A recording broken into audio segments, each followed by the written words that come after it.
नमस्कार, मैं दिलीप मोथारिया। आज हम बात करेंगे इंट्राडे ट्रेडिंग में स्टॉक का सिलेक्शन कैसे करें। आपने अभी अभी इंट्राडे ट्रेडिंग की शुरुआत की है और आपके मन में ये सवाल है कि इंट्राडे ट्रेडिंग में स्टॉक का सिलेक्शन कैसे करते हैं, तो इस वीडियो को आपको ज़रूर पूरा देखना चाहिए। इस वीडियो में दोस्तों हम आपको सरली शब्दों में बताएंगे कि इंट्राडे ट्रेडिंग के लिए स्टॉक का सिलेक्शन कैसे करते हैं। तो इस वीडियो को आप पूरा जरूर देखिए। तो चलिए वीडियो के टॉपिक पर अब बात करना शुरू करते हैं। तो यहाँ पर दोस्तों मैं आपको बता दूं, आपने अभी अभी इंट्राडे ट्रेडिंग की शुरुआत की है और आपको अभी चार्ट देखना नहीं आता है, तो सिर्फ आपको दोस्तों चार्ट पर सपोर्ट कहाँ पर है और रेजिस्टेंस कहाँ पर है ये देखना आपको आना चाहिए। चार्ट पर आप सपोर्ट लाइन और रेजिस्टेंस लाइन आपको डालना आना चाहिए। इसके बाद दोस्तों आपको चार्ट पर ट्रेड लाइन भी डालना आना चाहिए। इतना दोस्तों आप सीख लेते हैं तो उसके बाद आप बड़ी ही आसानी से इंट्राडे ट्रेडिंग कर सकते हैं। हालांकि दोस्तों मैं आपको ये बता दूं कि चार्ट के बहुत सारे कोर्स होते हैं टेक्निकल एनालिसिस के। इसमें आपको अलग अलग तरह के चार्ट पैटर्न के बारे में बताया जाता है, कैंडलस्टिक पैटर्न के बारे में बताया जाता है। लेकिन दोस्तों यहाँ पर मैं आपको बिल्कुल ही सरल तरीके से बता रहा हूँ कि आपको सिर्फ चार्ट पर सपोर्ट कहाँ पर है, रेजिस्टेंस कहाँ पर है और ट्रेड लाइन डालना आपको आता है, तो इसके बाद आप इंट्राडे ट्रेडिंग कर सकते हैं। अब बात आती है कि इंट्राडे ट्रेडिंग में स्टॉक का सिलेक्शन कैसे करते हैं। तो दोस्तों ये भी तरीका बिल्कुल ही आसान है। इसमें दोस्तों आपको किसी स्कैनर या किसी वेबसाइट की मदद नहीं लेनी है। आप अपने खुद से ही बड़ी ही आसानी से स्टॉक का सिलेक्शन कर सकते हैं। वो आप कैसे कर सकते हैं, तो यहाँ पर दोस्तों मैं आपको क्लियर ही बता दूँ, इंट्राडे ट्रेडिंग हमेशा कुछ चुनिंदा स्टॉक में ही की जाती है। आप इस तरह से इंट्राडे ट्रेडिंग नहीं कर सकते हैं कि हर दिन एक नई कंपनी का स्टॉक को आप ढूंढेंगे और उसमें आप इंट्राडे ट्रेडिंग करेंगे। इससे दोस्तों आपके नुकसान होने के चांसेस ज़्यादा है, लॉस्ट होने के चांसेस ज़्यादा है।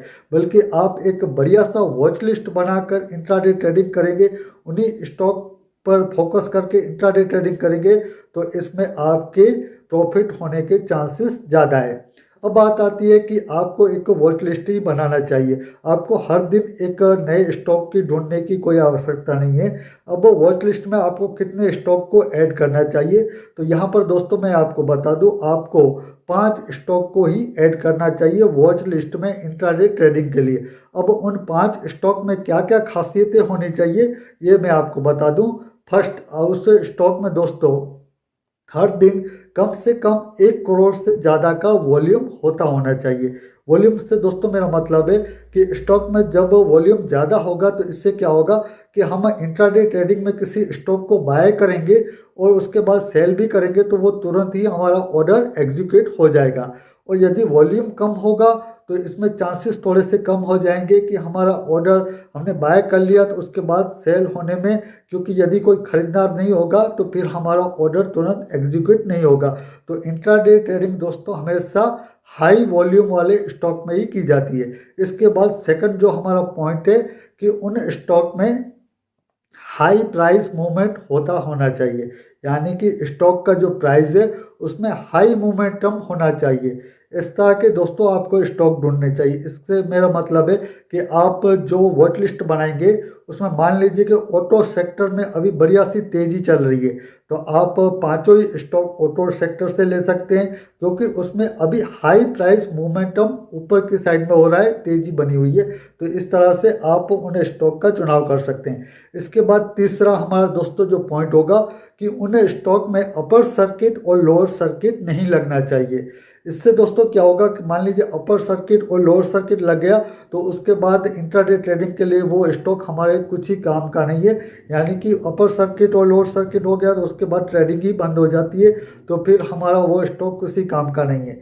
इसके बाद जो फोर्थ हमारा जो पॉइंट है कि वो कंपनियां दोस्तों हम जो सेलेक्ट करेंगे स्टॉक हम 5, वो लार्ज कैप की ही कंपनियां होनी चाहिए। इसमें दोस्तों हम इंट्राडे ट्रेडिंग मिड कैप या स्मॉल कैप की कंपनियों में नहीं कर सकते हैं, लार्ज कैप की ही हम कंपनियों को सिलेक्ट करेंगे, इसी पर हम फोकस करेंगे और 5 ही कंपनियों का हम वॉच लिस्ट बनाएंगे। इसके बाद जो हमारा लास्ट और आखिरी पॉइंट है, 5वां पॉइंट है इसमें कि उस स्टॉक का हिस्ट्री होना चाहिए। चार्ट का हिस्ट्री भी होना चाहिए और कंपनी का भी हिस्ट्री होना चाहिए। चार्ट से दोस्तों मेरा मतलब है कि चार्ट में पहले किस तरह के पैटर्न बने हैं, इसका हिस्ट्री होना चाहिए। इससे दोस्तों क्या होगा कि आपको ये पता चलता जाएगा कि अब इस स्टॉक में किस तरह की मूवमेंट हो सकती है। इस वजह से उस स्टॉक में चार्ट का हिस्ट्री भी होना चाहिए। ये 5 पॉइंट है दोस्तों। इस तरह के जो स्टॉक होते हैं वो दोस्तों, हालांकि मैं आपको बता दूं, इस तरह के स्टॉक आपको जो हमारे देश का जो इंडेक्स है निफ्टी 50, उसमें आपको इस तरह के स्टॉक मिल जाते हैं। लार्ज कैप की कंपनियां होती हैं, उनमें हाई वॉल्यूम होता है, हर दिन 1 करोड़ से ज़्यादा का वॉल्यूम होता है। उनमें अपर सर्किट और लोअर सर्किट भी नहीं लगता है, और इसके बाद उनमें हाईली लिक्विडिटी होती है, यानी कि प्राइस में भी ज़्यादा मूवमेंट होता रहता है, और उनके चार्ट का भी हिस्ट्री होता है। तो इस वजह से वहाँ पर आप अच्छा सा वो इंट्राडे ट्रेडिंग में आप वहाँ से अच्छा सा पैसा वहाँ से जनरेट कर सकते हैं इन स्टॉक में ट्रेड करके। आप इस तरह से नहीं कर सकते हैं कि हर दिन एक नया स्टॉक ढूंढेंगे और उसमें आप ट्रेड करेंगे।